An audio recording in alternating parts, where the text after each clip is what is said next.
maybe you will, okay? If you push on the steering wheel,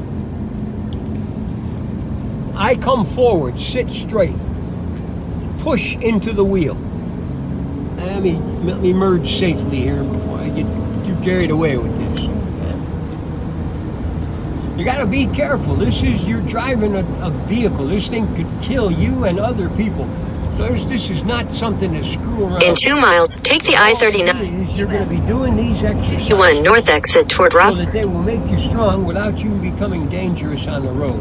So always, your job is going to be keep this car going right where it's supposed to be, right down the center of the lane that you're driving in. The first thing that you'll know that you can do is you can use the steering wheel to strengthen your hands. You can pull, you can push, you can twist, in other words, torque this way.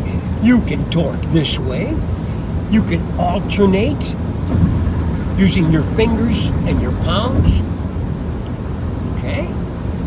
You can push in on the wheel. You can pull out on the wheel. You can use your stomach muscles to provide resistance for things like curls. So you lock up your stomach, you lock your feet onto the floor, and you crank it. And you pull yourself forward and you pull yourself back. This is using your muscles in your stomach and your abdomen for both forward motions and back. So you're working the front and the back. And you haven't moved. In a half mile, take the I-39 US 51 north exit as toward Rockford. That's the right one. As you develop skills, you'll find subtleties. So this exercise can be modified just by shifting over a little bit. And now you're pushing at an angle. Take the I-39 exit. That you never get when you're just working with barbells. The beauty of this thing is its only limitation is your creativity. Continue on I-39 for 7 miles. And your willingness to play with it, to practice. I can do this for hours. Continue on I-88 East. Believe how strong you're going to become. Are you going to get all muscled and bulked up? Probably not. That's more achieved by using weights or a good exercise machine. But what this does is it really strengthens the connectivity tissues where the muscles and the tendons join to the rest of the body. And it also does facilitate some bulk, but more definition than bulk, okay? Because if you're using your stomach to move back and forth, while you're using your upper body and your arms to provide the reverse tension, you can really crank this damn thing and then pull it back with great strength. If you lock yourself into the car, and this depends on the actual style of the car. Some of you will come to the point one day where you're going to pick your car based on how the steering wheel complements what you're doing. This is a lifetime discipline, guys. You learn how to do this in 20 years, you're going to be a rock, and none of your friends will understand why, because you're not going to a gym or anything like that. You're just doing it while you're doing it. And it's not just in a car. I believe his name was Charles Atlas. He developed a system many, many decades ago called dynamic tension. And that's basically what this is, where you would put one muscle against the other, but no movement. So you're pushing with the right hand, pulling with the left hand, and not moving. Pushing with the right hand, pulling with the left, and vice versa, of course. I saw him on TV once, and he was explaining what he was doing. It's got to be 40, 50 years ago, guys, because I think Mr. Atlas has been gone for a long time. And as he was talking, I thought to myself, oh, wow, what if you could add movement to it? In other words, the problem with the dynamic tension as a single discipline is it builds up pressure in your body because there's no vent. The fluidity helps you vent some of the pressure that you're having to create in order to do the exercises that you're doing, okay? So if you set yourself close and pull yourself back, you can see your forearms and your muscles pump up and pull yourself back in. And the secret is, of course, that you're just driving down the road. If you're sitting in a chair, see where you can lock your legs into something, lock your elbows into something, and use this idea of dynamic tension, pushing against something immobile, instead of your muscle against your muscle, use an immobile object like the steering wheel to facilitate an anchor that can withstand whatever you can give it. Because the problem was always that with the dynamic tension, if you didn't have a lot of strength, you couldn't hold your other long enough to get it to work. Here, you can get serious about it. You want to develop your grip? Get serious about using your hands against the steering wheel. So standard is like this, just wrapping your knuckles around and back and forth, okay? So now, if you rotate forward like this and crank, you're now developing your grip really, really a lot, because you're actually turning. If you could see my steering wheel, maybe you can. It's actually responding. I'm actually twisting this unmovable steering wheel, and it really strengthens your hands. I have a vice-like grip.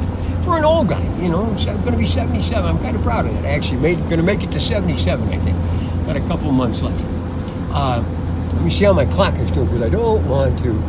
Oh, wow, I think we're doing really good. I'm just babbling quickly and not eating up a lot of time. What you'll find if you start doing this is that, number one, your drive is going to be more enjoyable.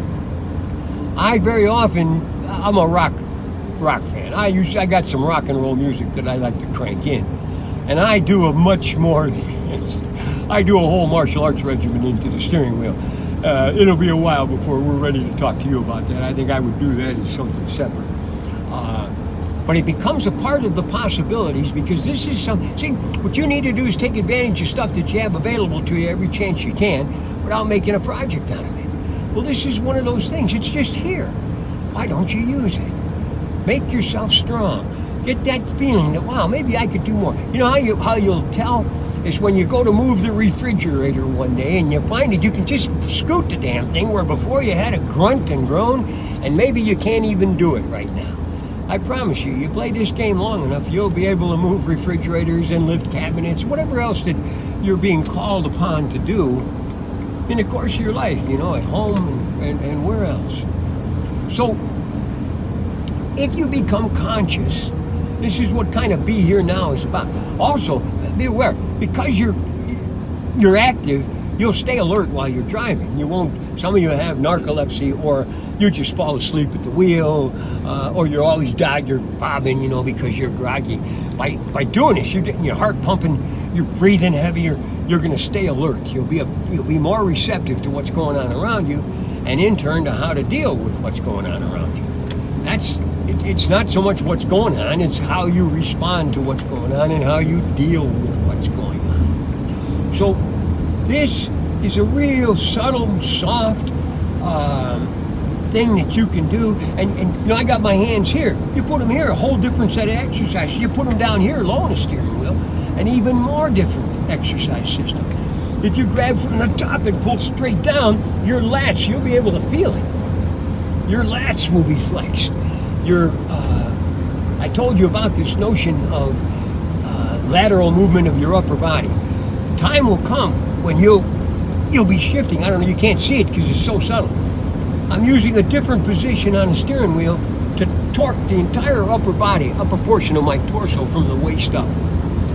The only thing this isn't real good at is exercising your legs unless you get creative. Most of you guys have cruise control on your cars, so I've been driving, manually driving here. I'm gonna put my cruise control on, because what that's gonna do is open up a whole new set of possibilities. The car is driving itself, so I don't need to keep my feet directly on the pedals. I can now pull them up against the back of my seat and do exercises where I'm pulling my lower legs into the seat. You'll feel your ass muscles will tighten up. Some of you guys and women have flat asses because you don't have the muscles in your buttocks developed. After a little while of doing this, you'll find that you'll have those things developed.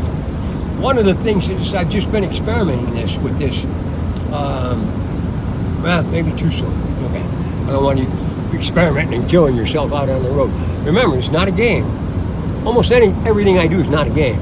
May have some game-like components, but it's meant to be a serious thing to help you become a better human being, a more complete human being, and a more resourceful and able to perform human being. You know, as you get stronger, you can, I don't know if you, here, let me tell you some exercises you can do.